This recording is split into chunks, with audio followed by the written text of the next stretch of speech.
Herrn Gerald Oberansmeyer. Und ich verspreche Ihnen, dass das spannend ist, denn diese ganze Frage der EU-Verfassung, also obwohl ich der Friedensbewegung immer noch da drin bin und alles eigentlich mich informiere, war ich entsetzt, als ich dieses Buch gelesen habe von ihm. Es ist ein sehr materialreiches Buch. Sein Hintergrund ist, Sie haben jetzt Sozialwirtschaft studiert, Magister gemacht, sind jetzt in der Erwachsenenbildung tätig und friedenspolitisch aktiv in der Friedenswerkstatt Linz. In Ihrem Referat gehen Sie noch über den Inhalt des Buches hinaus und das wird morgen noch fortgesetzt. Ich bitte Sie um Ihren Vortrag.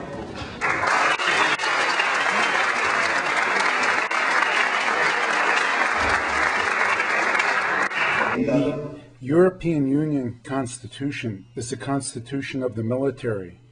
The hitherto militarization of the European Union is supposed to be consolidated and further developed.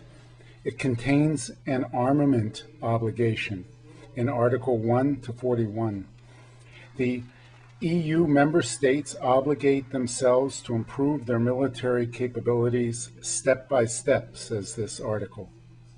A ministerial-level armament agency to coordinate and accelerate the arming of the European Union and the self-authorization of the EU Ministerial Council to mandate worldwide military actions, even without UN mandate. And a military assistance obligation that is more demanding than that of NATO. The EU Constitution is the constitution of the big corporations. Neoliberalism is elevated to national states' goals. The obligation of the EU member states to an economic policy of the open free market economy with free competition. Unfettered capital mobility and free trade become the guidelines for global economic policy. The door is opened even further in the direction of liberalization and privatization of public services in education, social policy measures, and health. The European Central Bank is required to act in the interests of the wealthy. Precedence is given to price stability and is actually placed outside democratic influence and control. The EU Constitution splits and sets up a hierarchy of countries on the continent. The voting weight is shifted in favor of the large national states to the disadvantage of the small and middle-sized countries. At the top, there is to be established a militarized core Europe, so-called continual structured cooperation. The result is that this EU Constitution is an anti-European project because it does not lead to the peaceful, just integration of the continent, but instead to a hierarchy within the EU, new social cleavages, and military adventurism. Parallel to the constitutional debate, the militarization of the European Union is being forced along with the speed of light, according to Solana. The objectives lead to the European security strategy that was approved in 2003, and I quote, "The foremost line of defense against the new threats will frequently be abroad." We have to develop a strategy culture that facilitates more than 160 billion euro for defense. We should be able to perform several operations at the same time. We have to develop an early, quick, and if need be, robust intervention. End of quote. An explicit theater for European Union military operations is the raw, material-rich Middle East. This is even more clearly formulated in the European Defense Paper mandated by the EU Ministerial Council in the preparation of the White Book 2004. I quote again, "The transformation of European armed forces from national defense in the direction of intervention and military expeditionary actions is an absolute requirement for any effective European security strategy." Unquote. The goal is, among other, regional wars for the defense of European interests, whose mission is the, quote, export of stability to protect the trade routes and the free flow of raw materials. Quote again, the goal is to be able, end of quote. The goal is to be able to wage wars of the same or greater dimensions than the Gulf War of 1990 and 91. The major goal for 2010 that the EU heads of states adopted in June 2004 sets exact milestones for the reaching of that global war capability by the year 2010. From 2004, establishment of any military planning cells in the framework of the EU military staff in order to carry out EU military actions independently from NATO. Establishment of an armament agency in order to accelerate and coordinate large-scale military projects, the so-called Defense Department. From 2005, establishment of strategic EU military transport coordination, establishment of European air transport squads, a European Air Corps. From 2007, complete and global use readiness of the super-fast EU battle groups, which within a few days can be deployed worldwide and prepare the soil for long-term missions of occupation. From 2008, availability of maritime transport squads, including aircraft carriers, for worldwide EU military operations. From 2010, production of a comprehensive network for war guidance, including outer space, suitable networking of all communications levels, terrestrial as well as those based in outer space. The appropriate armament programs for wars of aggression a la Yugoslavia, Afghanistan, or Iraq are in high gear. The Eurofighter, the transport plane A400M, the combat helicopter Tiger, the satellite navigation system Galileo, new battleships, aircraft carriers and submarines, cruise missiles, smart ammunition, anti-missile defense systems, etc. By 2010, France wants to have ready, quote, mini atom bombs for preventive use, unquote. The 20 largest arms projects that the EU states presently run add up to a total cost of about 550 billion euro. That sum equals the annual gross national product of Sweden, Finland, and Denmark combined. The arms industry is booming thanks to these huge orders. The largest continental armament combine, EADS, was able since 2002 to increase its military orders from 22 to 50 billion euro.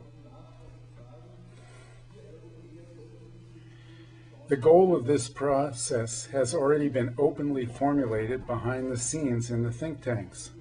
It's a military superpower EU.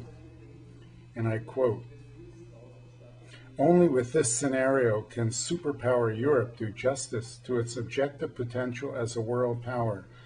Only the construction of united European strategic armed forces under a European Supreme Command that can make use of the nuclear weapons potential of France and Great Britain will be able to modify the international role of the European Union. Then parity of power with the USA will be achieved, unquote. The superpower Europe decisively takes lead from the idea of a civilian power and makes unlimited use of the means of international power politics. This is all from the strategy paper of the Center for Applied Political Research, their report, Europe's Future, published in May 2003. There are alternatives, and we need countervailing power. There are alternatives to war, militarization, and bloc development, and they are not in need of being newly invented. They are available on all levels. We need to combat conflict escalation. This begins with opposition to our own power elites. They pour oil in the fires of conflicts in order to create their own legitimation for organizing military intervention. In the end, it is the arsonists themselves on this side and the other side of the Atlantic who call themselves the Fire Brigade in order to project political and economic power under the guise of the war against terror or humanitarian intervention. In all current centers of conflict and wars, in the Balkans, Afghanistan, Iraq, the Congo, and Palestine, it is the entanglements and interests of the West's major powers themselves that are responsible for the escalations. We need to facilitate cooperative conflict resolution oriented to prevention, balance of interests, disarmament, and civil conflict mediation instead of military force. Not the military power blocs such as the USA, NATO, and the European Union, but the UN and OSCE, the Organization for Security and Cooperation in Europe, can be appropriate forms for this. But also these organizations can only play any politically significant role for peace if there is a power shift on the international level in favor of the lands of the South and the revival of the bloc-free movement succeeds. Neutral and alliance-free countries in Europe can play an important role in that process. There needs to be a global redistribution of wealth. Beyond the remission of debts, the countries of the South demand to determine their social and economic developmental paths and the use of their resources, instead of, last but not least, with more military threat of force, being forced to subjugate themselves to the world market and Western companies. The problem is not the lack of any abundance of alternatives. The problem is how to develop adequate countervailing power. I see three strategic starting points for the peace movements on the European continent. There has to be unconditional adherence to an internationalist orientation. There are many attempts by the EU power elites to make the creation of a European counter-superpower, counter to US American power, palatable even to the peace movement. But the peace movement must resist this. The stronger the rivalry between the USA and the EU for the distribution of the global spheres of influence, so much the greater are the structural commonalities of these blocs. Our allies are the American peace movement, and our common opponents are Bush, Schroeder, Chirac, Blair, and company. The prevention of the ratification of the EU Constitution, the ongoing rearmament programs, the disposition and the use of EU intervention troops belong to our most urgent tasks. The peace, social, critical, globalization, and environmental movements need to pull together because the structural roots for war and violence lie in the enormous, unequal distribution of power and riches. We see that armament and war on the one hand, and welfare cuts, privatization, and the ravaging of natural resources at the same time are two sides of the same coin. We should oppose not only the substantive aspects of the formation of the European superpower, its militarism and neoliberalism, but also its forms, its centralization and hierarchy. These processes cannot be decoupled.